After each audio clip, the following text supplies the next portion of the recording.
வணக்கம். களம் 2026 இன்று நேர்காணலில் நம்மோடு இணைய இருப்பது மருத்துவர், முன்னாள் நாடாளுமன்ற உறுப்பினர், திருக்கோவிலூர் சட்டமன்ற தொகுதியினுடைய திமுக வேட்பாளர் திரு கௌதம சிகாமணி. வரவேற்பதில் மகிழ்ச்சி. வணக்கம் சார்.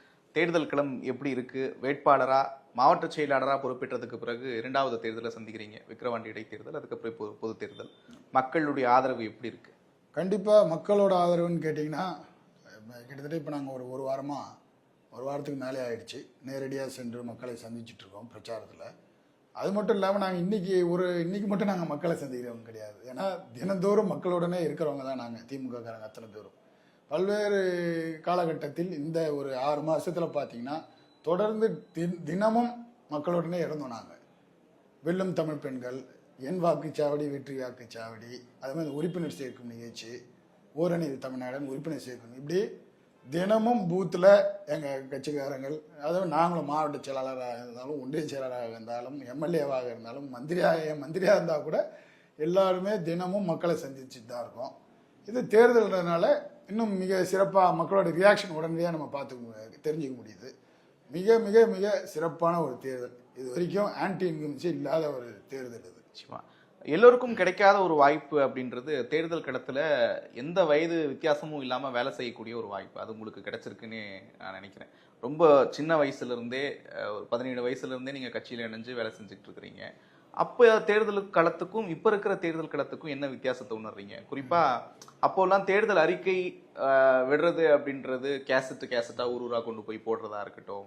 அப்போ கூட்டங்களே 2 நாள் 3 நாள் நடக்கும். இப்போ ஐடி விங் இப்படி நிறைய விஷயங்கள், தொழில்நுட்பம்லாம், ஹாலோகிராம்லாம் வச்சு கூட இப்போ பிரச்சாரம் பண்றாங்க. நீங்க என்ன ஃபீல்?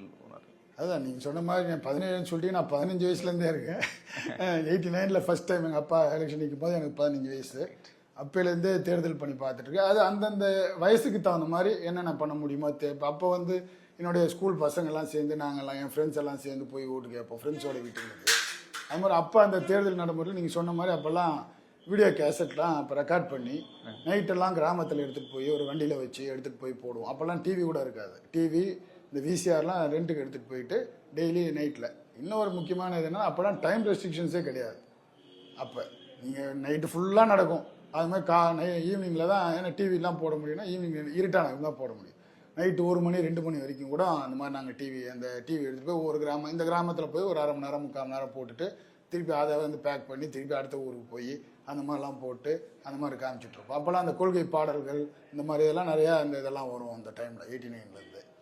அப்புறம் அதே மாதிரி மீட்டிங்கும் அப்படி தான். நைட்டெல்லாம் 1 மணி 12 மணிக்கெலாம் தலைவருங்க வருவாங்க மீட்டிங்க்கு. அவ்வளோ நேரம் மக்கள் வந்து பல்லாயிரக்கணக்கில் அப்போல்லாம் எழுச்சியோடு அதே மாதிரி இருப்பாங்க அந்த மீட்டிங் கேட்கறதுக்கு. ஏன்னா அப்போல்லாம் வேறு பொழுதுபோக்கே கிடையாது. டிவி கிடையாது, ஃபோன் கிடையாது, எதுவுமே கிடையாது. இது ஒன்று தான். பேப்பர் காலேஜாக பேப்பர், ஈவினிங் ஆனால் இந்த மாதிரி பொதுக்கூட்டங்கள் இந்த மாதிரி. அதே மாதிரி டைம் பீரியடும் ரொம்ப அதிகமாக இருந்துச்சு. அப்போல்லாம் வந்து கிட்டத்தட்ட பார்த்தீங்கன்னா 1.5 மாதம் கிட்டத்தட்ட இருக்கும் தேர்தல். நடந்து போய் தான் ஓட்டு கேட்கணும். ஒரே காரில் 2 கார் அதிகபட்சம், அம்பாசிடரில் ஒரு காரில் ஒரு 10 பேர் ஏறிக்கிட்டு, இல்லை சைக்கிளு, 2 வீலரு இந்த மாதிரி தான் போய் ஒரு ஊரில் நிறுத்தி ஃபுல்லாக நடந்தே ஒவ்வொரு வீடாக போய் தான் ஓட்டு கேட்போம். இப்போ வந்து டோட்டலாக எல்லாமே கொஞ்சம் எல்லாம் டிஃப்ரெண்ட்டாக எல்லாமே மாறி போயிருக்கு. சும்மா அந்த காலத்துக்கு ஏற்ற மாதிரி நீங்களும் அடுத்தடுத்து அப்படியே உங்களுடைய மாற்றங்களும் பார்க்க முடியுது. இதை நான் ஏன் கேட்குறேன் அப்படின்னா, ஒரு முழு நேர அரசியல்வாதியாக உங்களுடைய ஒரு நாள் திட்டம் அப்படின்றது எப்படி இருக்கும்? திட்டமிட்ட இடங்கள் ரத்து செய்யறதுக்கான வாய்ப்புகள்லாம் ஏற்படுமா? இப்போ பரப்புரையெல்லாம் அடிக்கடி திட்டமிடுறாங்க, திடீர்னு ரத்து பண்ணிடுறாங்க. அந்த மாதிரி நீங்களாம் ரத்து பண்ணுறீங்களா? நாங்கள் வந்து புது அரசியல்வாதி கிடையாதுல்ல. நாங்கள் வந்து திடீர் அரசியல்வாதி கிடையாது. எங்களுக்கெல்லாம் நாங்கள் தான் நான் ஏற்கனவே சொன்னது போல் நாங்களாம் 35 வருஷம் 40 வருஷம், நானே 35 வருஷமாக அரசியலில் இருக்கேன். எங்கள் கட்சிக்கார நிர்வாகிகள்லாம் என்னை விட எவ்வளோ சீனியருங்கெல்லாம் இருக்காங்க. 50 வருஷம் அரசியலில் இருக்காங்க. எங்கள் நிர்வாகிகளாம் இருக்காங்க. அவங்கெல்லாம் பிளான் போடும்போது கரெக்டாக இருக்கும். இப்போ எங்களுக்கு அதுவும் எலெக்ஷன் கமிஷன் இப்போ இருக்குல்ல, 48 மணி நேரத்துக்கு முன்னாடி தான் பர்மிஷன் வாங்க முடியும். பர்மிஷன் வாங்கணும். ஒரு சாதாரண மீட்டிங் நடத்துறதா இருந்தால் கூட இப்போ தலைவர்கள் வராங்க, இல்லை நாங்கள் ஓட்டு கேட்க போகிறதுக்கே 48 மணி நேரம் முன்னாடி நாங்கள் வந்து அது ஆன்லைனில் பர்மிஷன் வாங்கி தான் ஓட்டே கேட்க போக முடியும். இப்போ நாங்கள் எந்த ஒன்றியத்துக்கு போகிறோன்னு முதல்ல லிஸ்ட்டு போட்டு டைமிங்கோடு எல்லாத்தையும் போட்டு கொடுத்து தான் நாங்கள் பர்மிஷனே வாங்க முடியும். அதனால் அதெல்லாம் இப்போ எங்களுக்கு வந்து சிஸ்டமேட்டிக்காக தேர்தல் பணியில் வந்து நாங்கள் ரொம்ப வருஷமாக இருக்கிறதுனால அதெல்லாம் கரெக்டாக போட்டு பண்ணுறோம். இங்கே ரத்து பண்ணுறது அந்த மாதிரி இதுக்கெல்லாம் வாய்ப்பே கிடையாது. திமுக சதி இந்த வார்த்தை கேட்கும்போது உங்களுக்கு என்னெல்லாம் தோணுது? அது அவங்களோட ஃப்ரஸ்ட்ரேஷன். அவங்களால எதுவும் பண்ண முடியல, மக்கள் அவங்களுக்கு ஆதரவு இல்லை, வேற என்ன சொல்ல முடியும்? உடனே திமுக மேலே பழைய போட்டு இப்போ எல்லாரும் சேர்ந்து ஒட்டுமொத்தமாக இவங்கெல்லாம் எதிர்கட்சின்னு இருக்கவங்கெல்லாம் வேற என்ன சொல்ல முடியும்? திமுக தான் ஆளுங்கட்சி, திருப்பி ஆளுங்கட்சியாக வரப்போகுதுன்றது எல்லாருக்கும் தெரிஞ்சு போச்சு. ஏன்னா மக்களோட எழுச்சி அந்த மாதிரி இருக்கு. அப்போ என்ன பண்ண முடியும்? இந்த மாதிரி சேற்றை வரைய வைக்கணும். அதுதான் இப்போ அவங்க பண்ணிட்டு இருக்காங்க. சதி சதி சதிக்கிட்டு இருக்காங்க. இப்போ தொகுதியில உங்களுடைய பார்வை எப்படி இருக்கு? இப்போ எதிர்த்தரப்புல நீங்கக்கூடிய வேட்பாளரும் கூட வலுவா இருக்கிறதா சில கணிப்புகள்லாம் சொல்றாங்க. அதே நேரத்துல புதிதாக வந்திருக்கக்கூடிய தாவேக வேட்பாளர் இந்த 11 கள்ளக்குறிச்சி, அதே போல விழுப்புரம், இந்த 11 தொகுதிகளில் இருக்கக்கூடிய வேட்பாளர்களை கம்பேர் பண்றப்போ கொஞ்சம் பரிச்சயமான முகமா இருக்காரு. இதெல்லாம் உங்களுக்கு கூடுதல் சவாலா இருக்குமா? அதெல்லாம் எந்த சவாலும் கிடையாது. திமுகவில் நான் நிற்கிறேன். உதயசூரியன் சின்னத்துக்கு மக்கள் வாக்களிக்க தயாராக இருக்காங்க. மற்ற கேண்டிடேட்ஸை பற்றியோ மற்ற கட்சிகளை பற்றியோ எங்களுக்கு கவலை கிடையாது. நாங்கள் எங்கள் வேலையை கரெக்டாக செஞ்சிட்ருக்கோம். அது இல்லாமல் தலைவர் அவர்கள் செய்திருக்க சாதனைகள் இருக்குது எங்களுக்கு. இந்த 5 வருஷத்தில் தலைவர் செய்திருக்க சாதனைகள். அதுமாதிரி இந்த தொகுதிக்கு என்னுடைய தந்தை இங்கே 2 வாட்டி எம்எல்ஏவாக இருந்திருக்காரு, அமைச்சராக இருந்திருக்காரு. அவர் செய்திருக்கிற திட்டங்கள், அவர் கொண்டு வந்திருக்கிற திட்டங்கள், இதை சொல்லியே நாங்கள் வாக்கு கேட்டுட்ருக்கோம். மற்ற அவங்கள பற்றிலாம் நாங்கள் பேசுகிறதே கிடையாது. எதுக்கெடுத்தாலும் இப்படி ஒரு விமர்சனமா அப்படின்னு எங்கேயாச்சும் தோணி இருக்கா? வாரி அரசியல் அப்படின்ற ஒரு விமர்சனத்தை வைக்கிறப்ப உங்களுக்கு என்னெல்லாம் தோணும்? அதெல்லாம் நாங்கள்லாம் எப்பயோ அதெல்லாம் கடந்து வந்துட்டோம். அந்த இதெல்லாம் ஏன்னா இதெல்லாம் எல்லாருக்கும் இப்போ எனக்கு மட்டுமா இருக்குது, எத்தனையோ பேருக்கு இருக்குது. இந்த மாதிரி இங்கே தலைவரே சொல்கிறாங்க. அதெல்லாம் என்ன நியாயம் இருக்குது ஏதாவது? அதனால் நாங்கள் கடந்து வந்துட்டோம். அதை பற்றிலாம் நாங்கள் கவலைப்படுறதே கிடையாது. சொல்கிறது யார்? ஃபஸ்ட்டு அவங்க முதுவை பார்த்துக்கணும். சொல்கிறவங்களும் அதே வேலையை தான் பார்த்துட்டு இருப்பாங்க.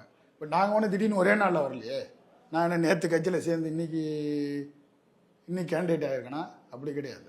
நான் 15 வயசுலேருந்து நான் கட்சிக்காக வேலை செஞ்சுட்ருக்கேன். அதிமுக பாஜக அதிமுகவை விழுங்கிடும், பாஜக வந்துரும் இப்படின்னு பயமுறுத்திக்கிட்டே இருக்கிறாங்க. அப்படி வந்தா என்ன நடக்கும் தெரியுமா? ஊழல் ஆட்சி வெளியில போயிடும், குடும்ப ஆட்சி வெளியில போயிடும் அப்படின்னு சொல்றாரு அண்ணாமலை. யாரு? அண்ணாமலை. அப்படியா? அப்போ அவங்க இதில் எத்தனை பேர் கேண்டிடேட் குடும்ப இதெல்லாம் நிறுத்திருக்காங்க தெரியுங்களா அவங்களுக்கு? அதே பாரதிய ஜனதாவில் அதில் பியூஷ் கோயல் பேசியிருக்காரு போல குடும்ப ஆட்சின்னு சொல்லிட்டு. அவரோட அப்பா அம்மா எல்லாருமே அரசியல் இருந்தவங்க. அவர் பேசியிருக்காரு குடும்ப ஆட்சின்னு சொல்லிட்டு, வாரிசு அரசியல்னு சொல்லி. என்ன அவங்களுக்கு அந்த தகுதி இருக்குது இந்த மாதிரி சொல்கிறதுக்கு? சொல்லுங்கள். நிச்சயமா கோபாலபுரம் அப்படின்னும் போது உங்களுக்கு மலரும் நினைவுகள் நிறைய இருக்கலாம். இந்த கேள்வி ஏன் வைக்கப்படுது அப்படின்னா, எப்போதும் இல்லாத அளவுக்கு இந்த தேர்தலில் தனிமனித தாக்குதல் கொஞ்சம் கூடுதலாகவே இருக்கோ அப்படின்றத பார்க்க வேண்டியதா இருக்கு. மறைந்த தலைவர்கள் தொடர்பாக தொடர்ந்து பேசுறது, இதை நீங்க எப்படி பார்க்குறீங்க? அதுதான், அது கூடுதலாக இருக்குன்னா இதை ஆரம்பித்து வச்சது யார் சொல்லுங்க? இதே எதிர்கட்சி தலைவர் எடப்பாடி பழனிசாமி கொஞ்சம் கூட மனிதாபிமானமே இல்லாமல் ஒரு 3 நாளாக எங்கள் இளம் தலைவரை பற்றி பேசிகிட்டு இருந்தார். கண்டபடி எல்லாம் வதந்தி வந்ததை வச்சு பேசிக்கிட்டு, அதாவது என்ன அவர் பேசுகிறதுன்னு யாருக்கும் புரிய மாட்டேங்குது. ஏன் இவ்வளோ மோசமாக, இவ்வளோ கீழ்த்தரமாக ஒரு அரசியல், அது ஒரு 4 வருஷம் தமிழ்நாட்டில் போய் சிஎம்மாக இருந்துட்டு இவ்வளோ கீழ்த்தரமாக அவர் இறங்கி பேசுறதுக்கு தேவையில்லை. அதே மாதிரி எங்கள் தலைவரையை பார்த்து கொரோனாவில் வந்திருந்தால் அவர் அப்பயே போயிருப்பார். இதெல்லாம் எவ்வளோ ஒரு கீழ்த்தரமான, இந்த மாதிரி யாராவது பேசுவாங்களா? அதான் எங்கள் தலைவர் அன்றைக்கி மீட்டிங்கில் பேசினார். கொரோனா வார்டில் பிபிஇ கிட் போட்டுக்கிட்டு உலகத்தில் எந்த தலைவரும் போனது கிடையாது. ஆனால் அந்த கொரோனா பேஷண்ட்ஸை பார்க்குறது பிபிஇ கிட் போட்டுக்கிட்டு அந்த வார்டுக்குள்ளே, கொரோனா வார்டுக்குள்ளே போயிட்டு வந்தவர் எங்கள் தலைவர். அவங்க வீட்டில் எவ்வளோ கஷ்டப்பட்டுருப்பாங்க, ஆன்ட்டிலாம் எவ்வளோ கஷ்டப்பட்டுருக்காங்க, ஒரு வாரம் பேசாமல் இருந்தாங்கலாம் சொல்லியிருக்காரு அவர். கண்டிப்பாக யாராக இருந்தாலும் அந்த பயம் இருக்கும்ல, எவ்வளோ பெரிய இதுவாக இருந்தாலும். ஏன்னா எங்கள் இதில் இதே கொரோனாவில் நாங்கள் சட்டமன்ற உறுப்பினர்லாம் உயிரிழந்திருக்கார், நிறைய எங்கள் கட்சிக்காரங்களாம் உயிரிழந்திருக்கிறாங்க. அப்படி நாங்கள் உயிருக்கு பயந்து எந்த திமுக காரணம் கிடையாது. அதுதான் தலைவர் சொன்னார். அதுக்கெல்லாம் நாங்கள் பயப்படுறது கிடையாது. ஆனால் இது போல் கேவலமான, இப்போ எங்களுக்கு பேச தெரியாதா எடப்பாடி பழனிசாமி பற்றி? கொலை பண்ணிட்டு தலைமறைவாக இருந்து அங்கேயும் போய் கடைசியில் அந்த அதிமுகவில் இப்போ அவரால் விரட்டப்பட்ட ஒருத்தர் காலில் ஊந்து வெளில வந்தவர் தான் அவர். இதெல்லாம் எங்களுக்கு பேச தெரியாதா? இல்லை இன்னும் மோசமாக கூட பேசல தெரியும் எங்களுக்குலாம். ஆனால் நாங்கள் அது இந்த மாதிரிலாம் பேசுறது இல்லை. ஏன்னா எங்களுக்கு திட்டங்கள் இருக்குது. நாங்கள் செஞ்ச 5 வருஷத்துக்கு செஞ்சதான திட்டங்கள்லாம் இருக்குது. அதை பற்றி மட்டும்தான் நாங்கள் பேசுகிறோம். அதிமுகவை பாஜக கபலீகரம் செய்யுது அப்படின்ற ஒரு கவலை திமுக இருக்கக்கூடிய தலைவர்கள்கிட்டையும் பார்க்க முடியுது. ஏன் உங்களுக்கு அந்த கவலை வருது? என்ன பண்ண முடியும்? என்ன இப்போ அந்த காலத்தில் எம்ஜிஆர் ஆரம்பித்த கட்சி, நம்ம முன்னாடியே இந்த மாதிரி அது என்னன்னா திராவிடன்னு வச்சுருக்காங்க அதுலேயும். ஆனால் திராவிடம்னா என்ன ஏதுன்னு எனக்கே தெரியாதுன்னு சொல்லிட்டு அந்த எடப்பாடியை சொல்லிட்டாரு. ஆனால் வேறு வழி இல்லை, இன்னும் மோசமாக போயிடக்கூடாது இல்லையா? இப்போ சுத்தம் ஏற்கனவே பாரதிய ஜனதா மாறி போச்சு. அது இப்போ அதிமுக கிடையாது, அமித்ஷா திமுக தான் அது. இன்னும் அட்லீஸ்ட் முழுசாக அதை நினைவுக்குள்ளே எப்படியாவது அதை இது பண்ணலான்னு கொஞ்சமாக ட்ரை பண்ணி பார்க்குறோம். 200 இடங்களுக்கு மேல வெற்றி, இதுதான் திமுகவுடைய கடைசி தேர்தல், இதுக்கப்புறம் திமுக அப்படின்ற ஒரு கட்சி இருக்காது அப்படின்னு தொடர்ந்து அவங்க சொல்லிட்டே இருக்கிறாங்க களத்துல. பதிலுக்கு 200க்கு மேல நாங்க வெற்றி பெற போறோம், நாங்க செஞ்ச திட்டங்கள்லாம் அவ்வளவு இருக்குது அப்படின்னு சொல்றாங்க. அவங்க மாநில கடன் சுமைய முன் வச்சு பேசுறாங்க. களம் எப்படி இருக்கும்? திமுகவையோ திமுக ஆட்சியோ அழிச்சிருவோம், அழிஞ்சு போச்சு அப்படின்னு சொன்னவங்க எல்லாருமே இன்னைக்கு யாருமே இல்லை. ராஜாஜில் ஆரம்பித்து இன்னைக்கு ஒரு 6 மாதத்துக்கு முன்னாடி ஒருத்தர் அண்ணாமலைன்னு ஒருத்தர் இருந்தார். செங்கல் செங்கலாக உருவிடுவேன் அப்படின்னாரு. இது அறிவாளத்தோட செங்கலெல்லாம் உருவி எடுத்துருவேன் அப்படின்லாம் சொன்னார். பாவம் இன்னைக்கு அவர் வந்து நான் போய் பூத் ஏஜென்ட்டாக உட்கார போகிறேன் என்னோட பூத்தில், ஒரு எம்எல்ஏ சீட் கூட வாங்க முடியாத அளவுக்கு இன்னைக்கு அவர் அவங்க கட்சியில் இருக்கார். இதுதான் நிலைமை. யாராலையும் எந்த கொம்பனாலையும் திமுகவோ ஆட்டவோ அசைக்கவும் முடியாது. அதிமுக பாஜக கூட்டணி எப்படி பாக்குறீங்க? பாஜகவோட அஜெண்டா என்னவா இருக்கும் அப்படின்றது உங்களுடைய பார்வையில் என்னவா இருக்கு? 27 இடங்கள்ல போட்டியிடக்கூடிய ஒரு கட்சி, இவ்வளவு மெனக்கெடல், பிரதமர் தொடர்ந்து 10 முறைக்கு மேல இங்க வந்துட்டு இருக்கிறாரு ஒவ்வொரு தேர்தலையும். அதே போல உள்துறை அமைச்சர் வராரு, மற்ற மாநிலங்களுடைய முதலமைச்சர்கள்லாம் வந்து பிரச்சாரம் பண்றாங்க. பெரும்பான்மை அமைச்சு ஆட்சி அமைக்கக்கூடிய கட்சி ஒருவேளை ஆட்சி மாற்றம் ஏற்பட்டுச்சுன்னா அப்படின்னு வரும்போது கூட அது அதிமுகவா இருக்கக்கூடிய சூழல்ல ஏன் இவ்வளவு மெனக்கெடுறாங்க பாஜக? இல்லை, அவங்களுக்கு எப்படி அவங்கள வந்து ஸ்ட்ரெயிட்டாக அவங்களால வந்து பாஜகவில் உள்ளே வர முடியாதுன்னு அவங்களுக்கு நல்லா தெரியும். ஒரு பேக்டோர் என்ட்ரிக்காக தான் அதிமுகவை வந்து சும்மா ஒரு ஃப்ரண்ட் ஃபேஸ்க்காக வச்சுருக்காங்க அதிமுகவை. இப்போ அதிமுக நீங்கள் சொன்ன மாதிரியே 100% அங்கே ஜெயிக்கிறது வாய்ப்பே கிடையாது. சப்போஸ் தப்பி தவறி ஏதாவது நினச்சா தான் முடிவு பண்ணுவாங்க. மக்கள் 100% மக்கள் ஏற்கனவே முடிவு பண்ணிட்டாங்க, அது வேற விஷயம். அப்படியே வந்தாலும் என்ன பண்ணுவாங்கன்னு நினைக்கிறீங்க? அதிமுகவை உடச்சிடுவாங்க. அதிமுகவில் இப்போ இருக்கவங்களாம் யார்? பாதி பேர் பிஜேபியோட ஆளுங்க தான். பிஜேபியோட ஸ்லீப்பர் செல்ஸ் தான் அங்கே இருக்கவங்கலாம். எல்லாம் அந்த முன்னாள் அமைச்சர்லாம் இருக்காங்களே, அதில் பாதி பேர் எல்லாம் பிஜேபியோட ஸ்லீப்பர் செல்ஸ் தான். இப்போ மட்டும் அவங்க என்னைக்காவது இப்போ பிஜேபிக்காரங்க அதிமுகவோட ஆட்சின்னு சொல்லியிருக்காங்க, என்டிஏவோட கவர்மெண்ட் தான் சொல்லியிருக்காங்க. கூட்டணி ஆட்சின்னு தான் நேற்று கூட தான் பேசியிருக்காங்க. எடப்பாடி பழனிசாமி, நயினார் நாகேந்திரன் உள்ளிட்டவங்க தலைமை எடப்பாடி பழனிசாமி தான் சொல்றாரு. அதை ஏத்துக்க மாட்டீங்களா? முதலமைச்சர் அவரு. ஆனா கூட்டணி ஆச்சுன்னா என்ன அர்த்தம்?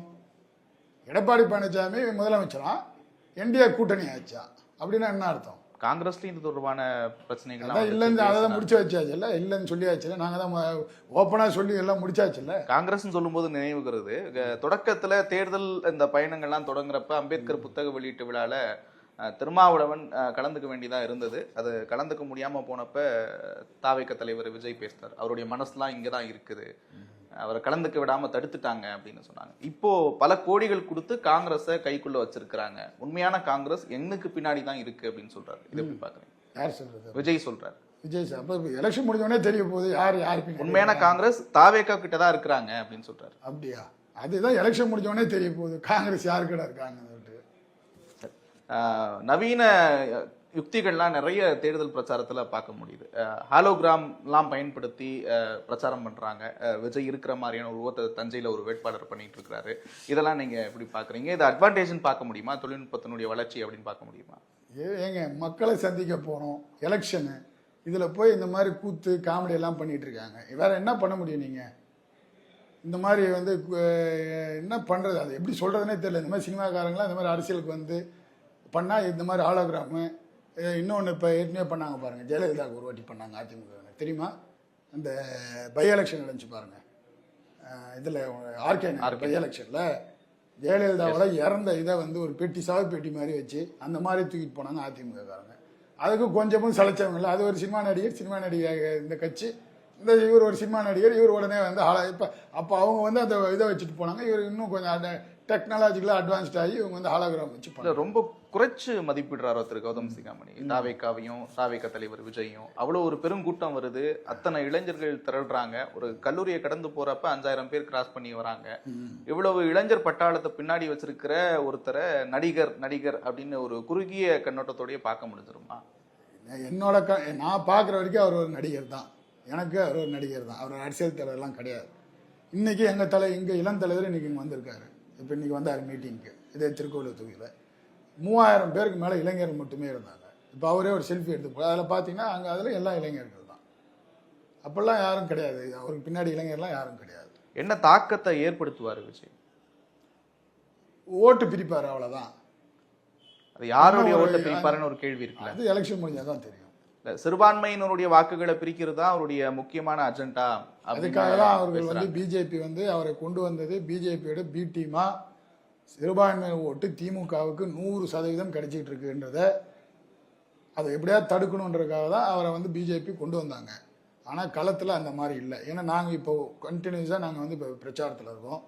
அத்தனை பேரும் சர்ச்சுக்கு போகிறோம், மாஸ்க்கு போகிறோம்.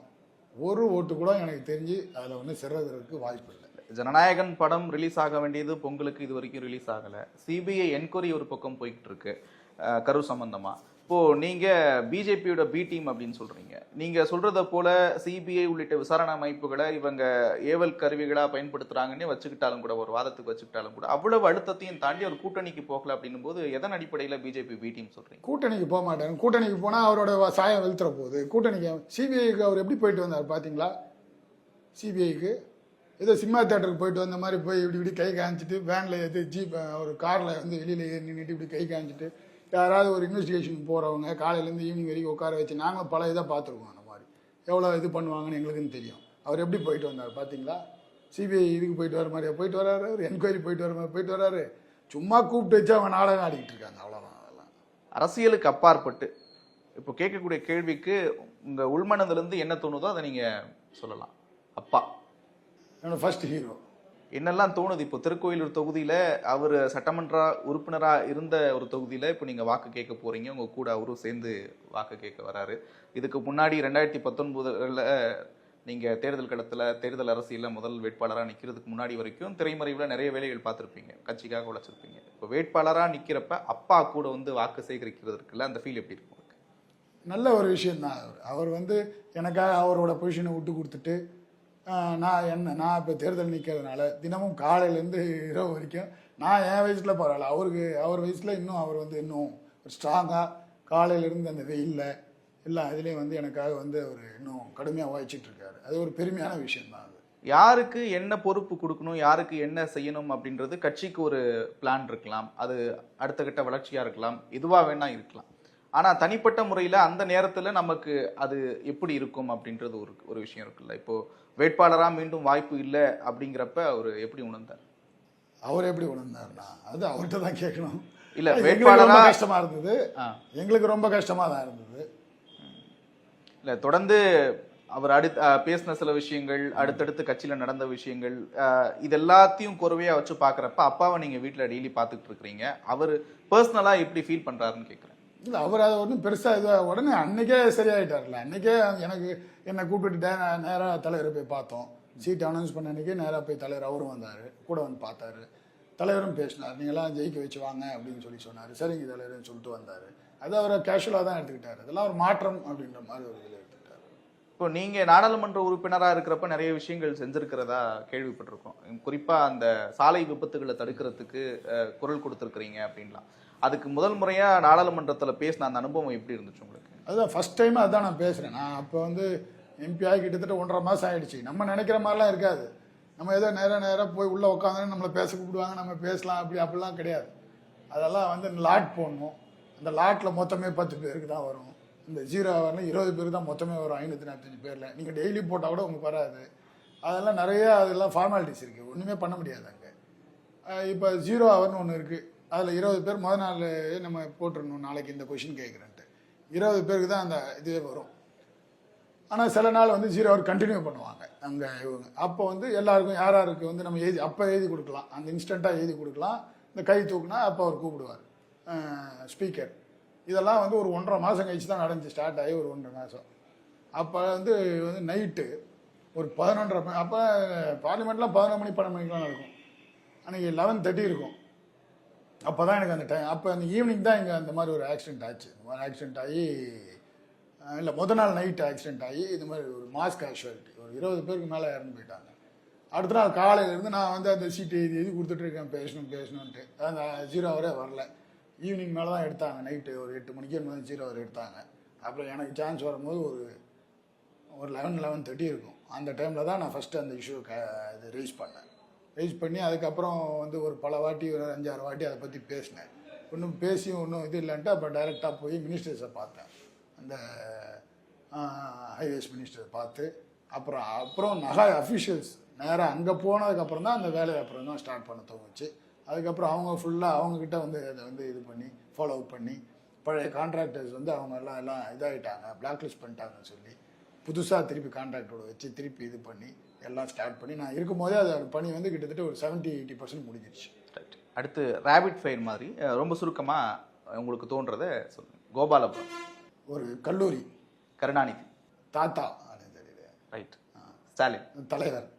எடப்பாடி பழனிசாமி. என்ன சொல்றது அவரை பற்றி? தகுதி இல்லாதவர்.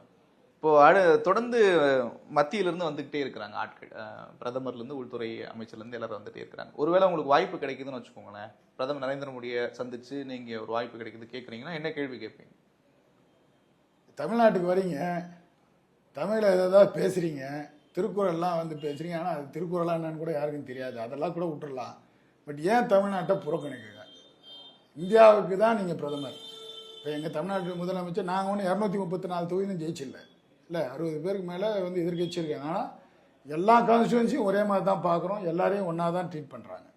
எல்லா எம்எல்ஏஸ்க்கும் என்னென்ன நடக்குதோ எல்லாம் தொகுதியில் என்னென்ன வேலை நடக்குதோ எல்லாம் நடக்குது. ஆனால் தமிழ்நாட்டை மட்டும் ஏன் நீங்கள் வந்து வஞ்சனை பண்ணுறீங்க? எந்த ஒரு திட்டமும் தமிழ்நாட்டுக்கு கொடுக்க மாட்டேன்றீங்க. நீ இந்தியாவுக்கு பிரதமரா, இல்லை வெறும் இந்தியாவை விட்டு தமிழ்நாட்டை தவிர்த்து மற்ற எல்லாத்துக்கும் சேர்த்து நீங்கள் பிரதமரா? மே 4ஆம் தேதி மக்களுடைய தீர்ப்பை தலைவணங்கி ஏற்றுக்கிறோம் அப்படின்ற அந்த வாசகம் யாரெல்லாம் கரெக்டாக எடுத்து வச்சிருக்கணும், யாரெல்லாம் அதை சொல்லணும்? தேர்தல் எல்லாம் ஜெயிச்சவங்களும் அதான் சொல்ல போறாங்க, தோத்தவங்களும் அதான் சொல்ல போறாங்க. ரைட். மக்கள் தீர்வு முக்கியமாக வந்து தோல்வியை சந்திச்சவங்க அதை சொல்லுவாங்க. அதை யாரெல்லாம் சொல்லணும்னு நினைக்கிறீங்க? யாரெல்லாம் சொல்லுவாங்கன்னு எதிர்பார்க்குறீங்க? என்டிஏ கூட்டணி தான் சொல்ல போறாங்க. ரைட். ஓகே. அடுத்து ஏன் கௌதம சிகாமணிக்கு வாக்களிக்கணும்? அதான் இப்போ 5 ஆண்டுகளாக தமிழ்நாட்டுடைய முதலமைச்சர் அவர்கள் செய்திருக்கிற சாதனைகள் மீண்டும் தொடர்ந்துடணும் இந்த 5 வருஷத்துக்கு. அதே போல் இந்த பகுதிக்கு என்னுடைய தந்தை பல சிறப்பு திட்டங்களை எல்லாம் கொண்டு வந்திருக்கிறார். அவர் வழியில் நானும் இன்னும் அதிகமாக அதாவது எல்லாரையும் 100% வந்து சாட்டிஸ்ஃபை பண்ண முடியாது. இன்னும் என்னென்ன திட்டங்கள் இருக்கோ, வேலைவாய்ப்பு, இது போல் பல்வேறு திட்டங்கள் இருக்குது. நிறைய படிக்கிற மாணவர்கள் வந்துட்டாங்க. ஏன்னா கல்லூரியே இங்கே 3 கல்லூரி இருக்குது. நிறையா படிச்சுட்டு நிறைய பேர் வராங்க, வெளில வராங்க. அவங்களுக்கான வேலைவாய்ப்பு, இது போல் பல திட்டங்கள்லாம் உருவாக்க வேண்டியிருக்கு.